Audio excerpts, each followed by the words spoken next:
Unny. Welcome to the Payal Nanjiani Leadership Podcast. It is such an honor to have you here with us today. Thank you. Thank you so much. It's my pleasure. Thanks, Unny. And you have so much of experience and you have achieved a great height in your career. Where would you start off from when you would talk about yourself? How has the journey been and where would you take us through? Okay, great. So let me try to compress that and say a few words on that. So I grew up in Kerala, which is in the southern part of India, in the 70s and the 80s. Nothing really remarkable about the childhood. Not really financially well off, so was sort of supported by our extended family. Not much of career ambition. Getting a good job to support family was the main objective. And my father was a school teacher, and he wanted me to get into a government job.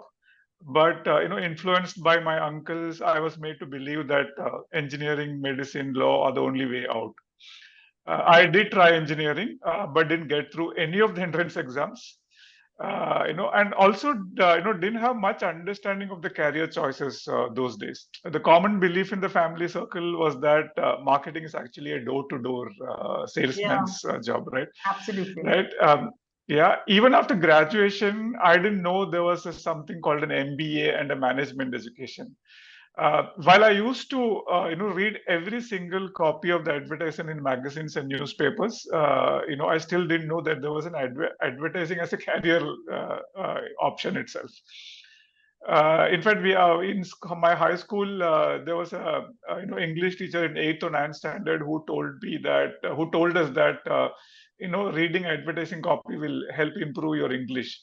And ever since then I've always read all the print copies of advertising. Right. This was 90s, so I promptly joined a PG diploma in computer application and started work as a programmer.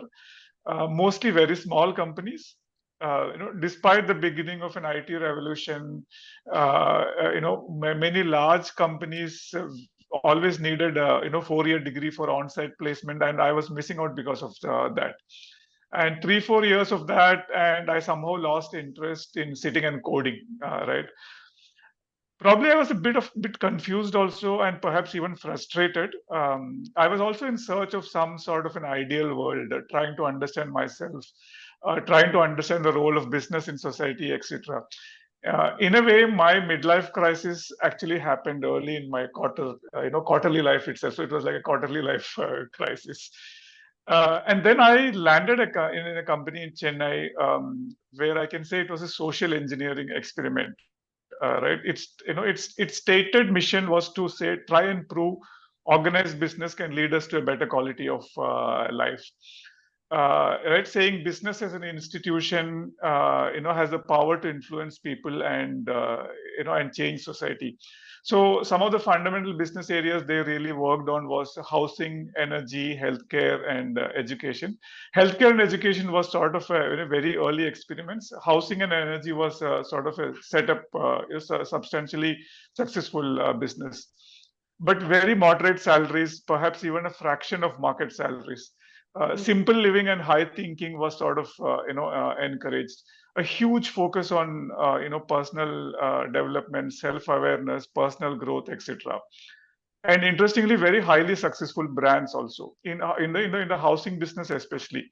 Like if we don't pay black money, in the real estate business, you can imagine what does that mean, right? No bribes, construction workers with benefits of permanent job and healthcare facilities, their lives sort of improved significantly. Never in the history of construction industry where construction workers were given permanent job status, right? This company had started sometime in 1978 with one project, and by the time I joined them in 1997, a good 20 years later, it was reasonably big. It was a case study in many management, institutes. In the archives, there is even an appreciation letter from none other than Peter Drucker. Mm. right? So by so when people who get attracted by the philosophy, they get to work directly with the chairman's office, and that's how I sort of landed up there. And in the initial 1 year, you're sort of left to explore yourself and do a bit of self exploration and things like that. And then I sort of, my interest was a little bit on marketing and writing and all that, so I got into marketing. So I Right. started as a junior officer, and by in about 7 or 8 years, I ended up as a head of marketing and sales. Great. But while all this was happening, by about 2000, with a combination of macroeconomic issues, not willing to pay bribes, etc., we started really faltering. Many of us at the senior levels were actually working without salaries. Like for 2 years, I really worked without salary. When I say without salary, means really without salary, right? But what was happening was that when in the 30s, when you're thinking that you are changing the world, right, you go all in, right? Because here is a company with so much of social impact, no bribes, no black money, so really go all in. So but to cut a long story short, by 33 I had become like bankrupt. When I say bankrupt, literally not enough money to buy food kind of situation, right? And that's when a few of us senior people sort of quit. And fortunately for me, I was hired by a web agency who managed this particular client's business, like our business, us as a client. In fact, interestingly, they were also sort of a pioneers, like starting a web development company in 1995, right? And a digital agency in 1999, when India had less than 5 or 10 million internet users. So like in 2003, I really had to start it afresh. I really started afresh, right? And then I was hoping that with some sort of financial stability, I might want to go back to some business which has some social relevance. So from 2003 to now, 2003, I joined another that particular company. In about 3 years, I shifted and then joined WPP, one of the largest advertising network in the world, and I was there for about 11 years. Then I took a sabbatical, wanted to study public policy, and I was hoping that I'll get back to some business which is of social relevance. But I didn't really find anything interesting because location was not matching and all that happened. And in the year 2000, this opportunity came at Digitas, and then I sort of realized that maybe this is a great opportunity because this is the first time I'm getting a CXO role where you can sort of try and influence, right? So Mhm. all that sort of experiences will sort of hopefully help me to try some new things here. So that was the intention which I took up this offer. So and then Wow. it's been now 4 years in Digitas. So that's my story. Very, very, very. It's very incredible, I must say, the journey that you had. And like you rightly said, that marketing has had so much of change. Where in those days, in the early days, it was all about door-to-door sales and reaching out to people. Versus today, technology has changed it dramatically. And I'm sure, Yeah. like, with Digitas, you've seen so much. So. In this entire journey of yours, Unni, what were some of your very key learnings which could help our audience? Yeah, actually, if you look at from a learning, right? In a way, we all learn many things in many different contexts, and it also sort of depends on our own self-awareness and maturity at that level, right? That sort of defines what we learn, at each stage, right? In the early stages, I probably didn't focus much on learning, to be very honest. Some of the fundamental things, like over the years, one learns, like that whatever we are supposed to do, we should do well, right? So that's one learning which I sort of probably gathered over a period of time. So the product knowledge or the skill, that is very, very critical. Then the importance of communication and clarity in communication, right? I think that probably a lot of people overlook that, in our need to become very skill focused. Sometimes communication, gets a second seat or something like that, right? So when I was in that housing company, sometimes projects get delayed very badly, and towards the later stages, when company was also going through difficult times, and fearing customer ire, sometimes we are very hesitant to inform clients that your project is delayed and things like that, right?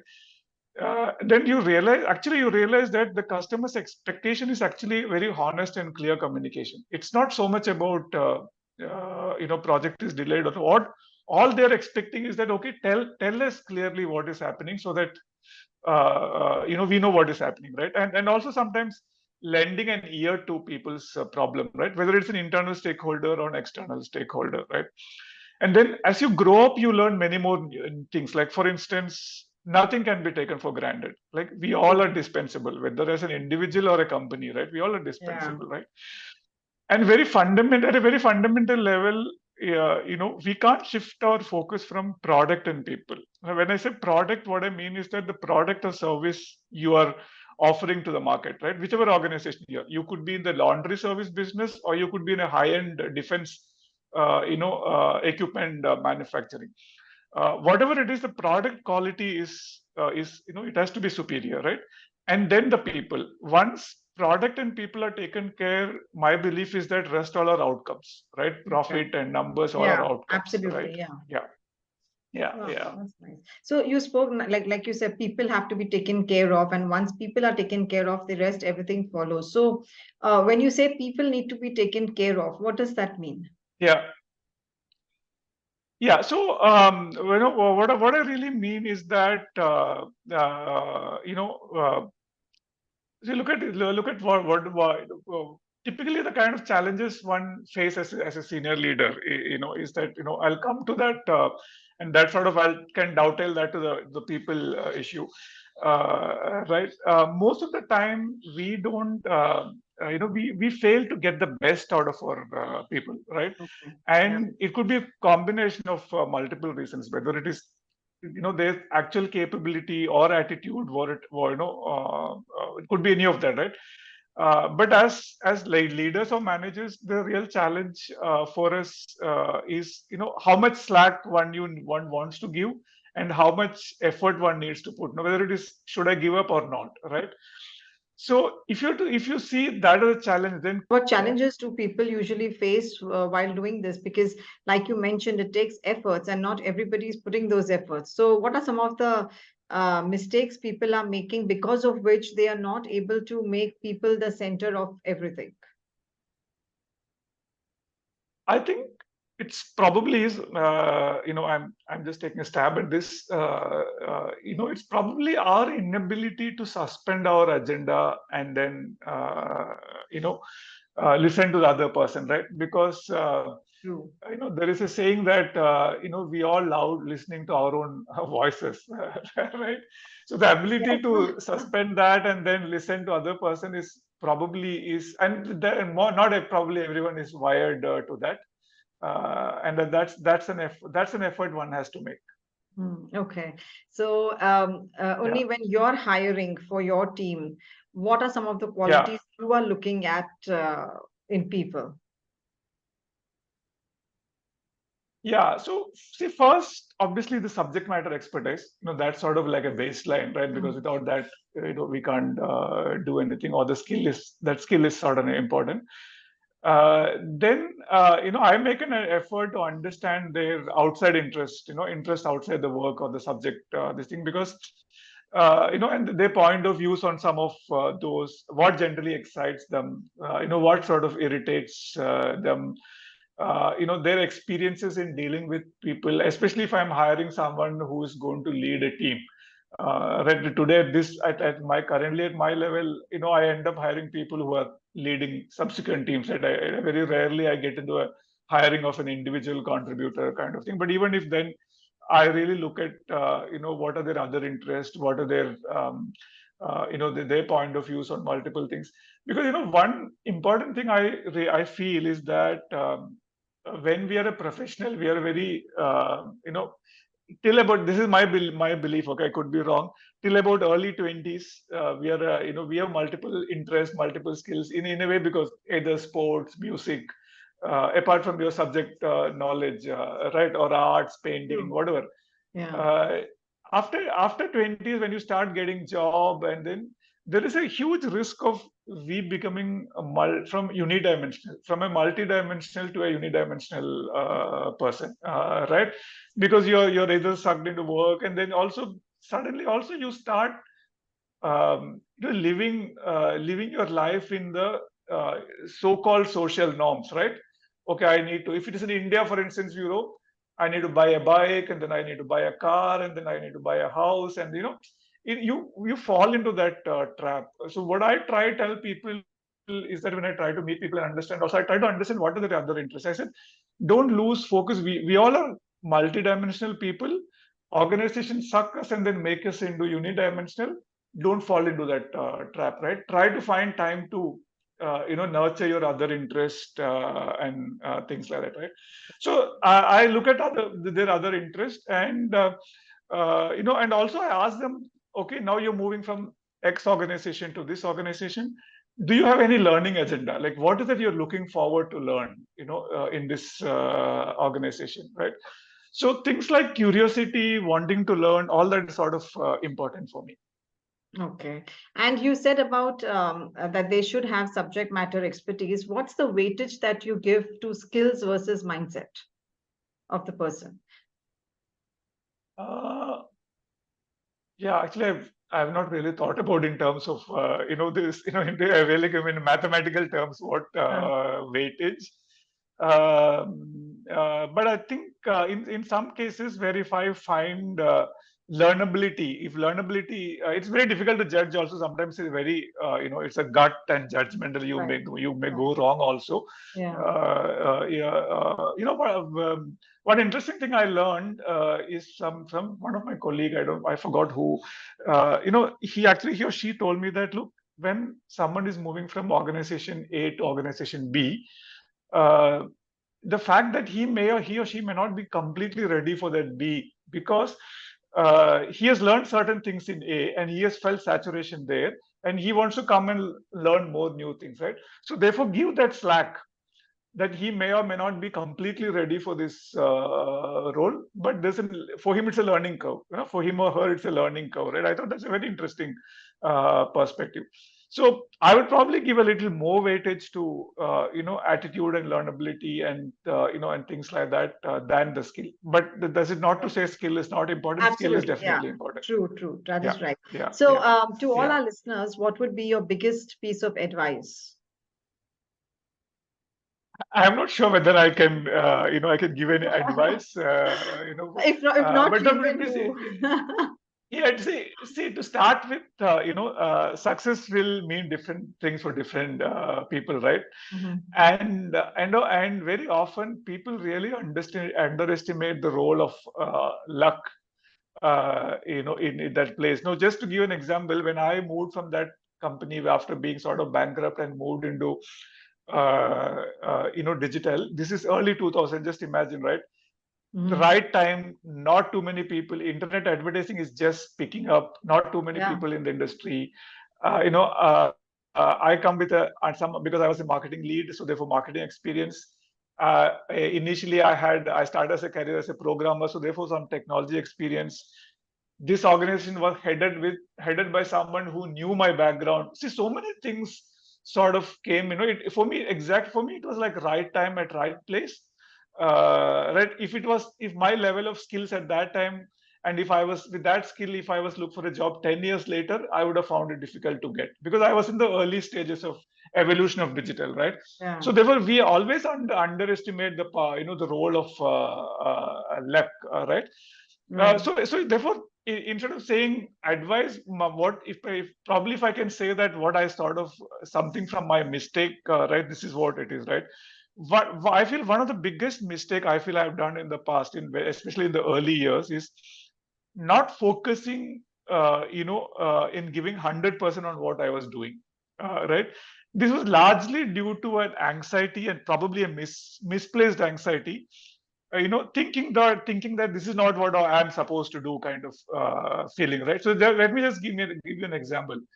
When I was working in the small software company, instead of sort of focusing, and learning the tropes and tricks from there, I was thinking, oh, no, no, if I had an engineering degree, I should have been in some largest or bigger software Oh, company. And then you wow. tend to lose focus on that, Yeah, very right? much. Yeah, yeah. And the second, a similar example, probably a little more deeper, is that it was in 96 or 97 when I was placed as a systems analyst, in a holiday resort of a large Mhm. company, Mhm. in the hill station in Ooty, right? And as a lone IT guy in a lonely resort, there was nothing much to do, right? But we were doing some interesting groundwork on implementing some enterprise level IT software solutions for hotel automation, right? And I had to work with other departments like finance, front office, maintenance, food and beverages, and all that, right? Supporting them, understanding some of their IT requirements. Pass that to the head office, when they were building the software. At the same time, help them with the existing software, what they have, right? So instead of fully leveraging the opportunity of working with different kind of people, right? Imagine you're getting an opportunity to work with every business function in a hotel, right? Yeah. And you are one Yeah. man army there, right? So you Yeah. have so much of freedom also, right? And Yes. if you look at in a hotel industry, the management team is basically the head of department. So in Yeah, that yeah. sense, I've worked. even My though I my was a initial career was in a hotel industry as an HR head. So yeah, I so even absolutely though I resonate was with what you're saying.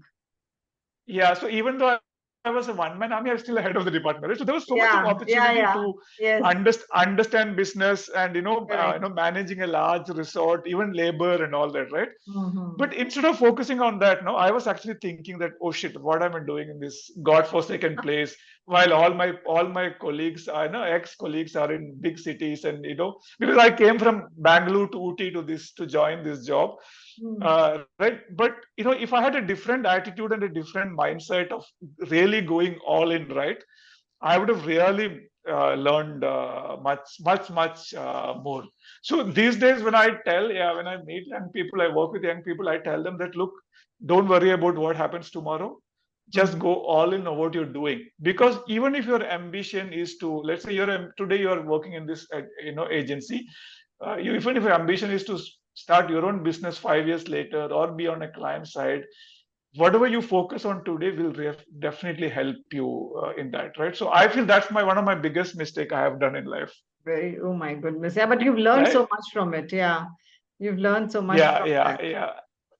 Oh, that's Yeah. And great. the other thing is that like I mentioned earlier, our ability to learn, ability to listen without prejudice and judgment. Yes. And I think that's the toughest to do because when you are, when they say listening, when you're listening, you're also preparing for your own response. So I think that's Reply. where all the Yes, yes. prejudice and everything comes up. Yeah. Correct, correct. Absolutely, absolutely. They're great. Unny, let us go to the last segment of this podcast, which we call as the leadership rapid fire. Right? Yeah, sure. Whatever comes to your mind, the first thing that comes to your mind, we would love to hear it. Sure. Yeah. Great. What's the one thing you wish you had known before you started your career or when you started your Yeah, career? I suppose many things. I wish I had a very good view of what is a career landscape at that time, which I didn't have, and what are possible with what skills, talents, and things like that, right? And the other important point, what I just mentioned earlier, is that someone to tell me, right? Look, irrespective of what is possible, whatever you're doing, do focus on what you're doing, and you will learn it. I wish someone had told me that at that time. And these days, focus is the getting focus itself is more difficult with technology and social media we are in. So Correct, that's correct, great. yeah, correct, yeah, What's yeah. your personal mantra or a quote that helps you through the day? Yeah, there are a few, and I think that is always seasonal because I think it depends on what you're going through at that time, right? In the Right. last, few weeks or few months, that couple of things.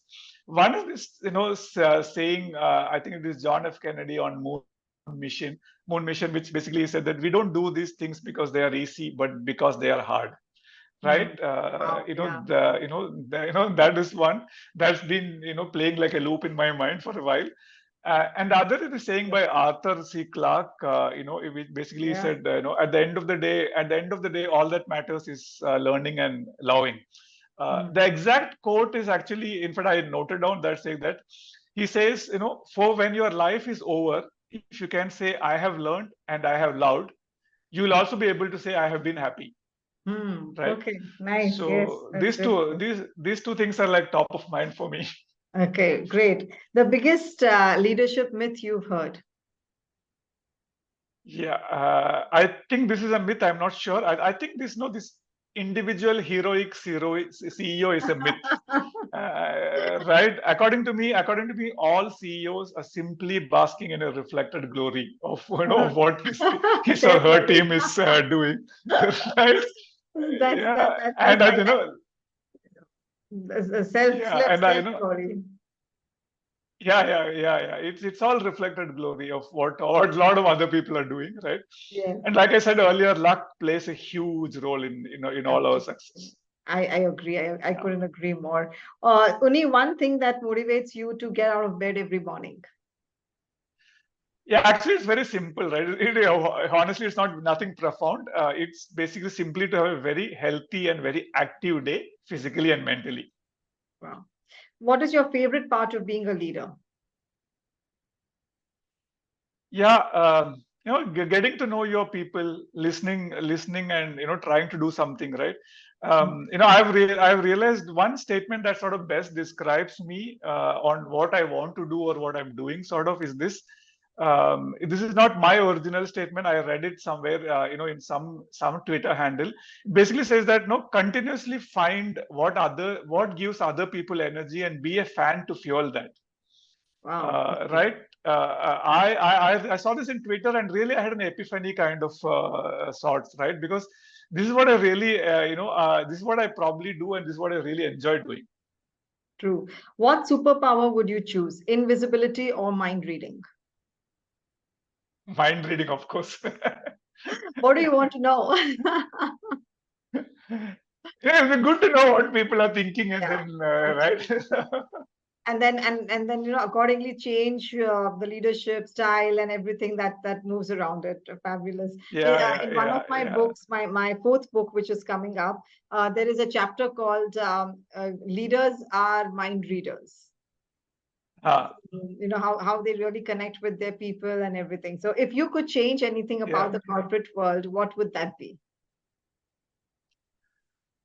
That's I know it's very difficult, but the answer is how market capitalization and share market deciding the action of any company. I really want to change that.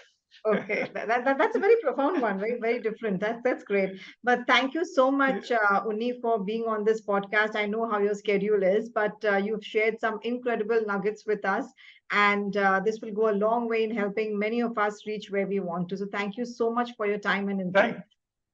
Thank thank you so much. Thank you so much for giving this opportunity also. Now it's our honor, Unny, and this one's for our listeners. This is Unny Radhakrishnan and Payal Nanjiani signing off, wishing you loads of success in your field. God bless.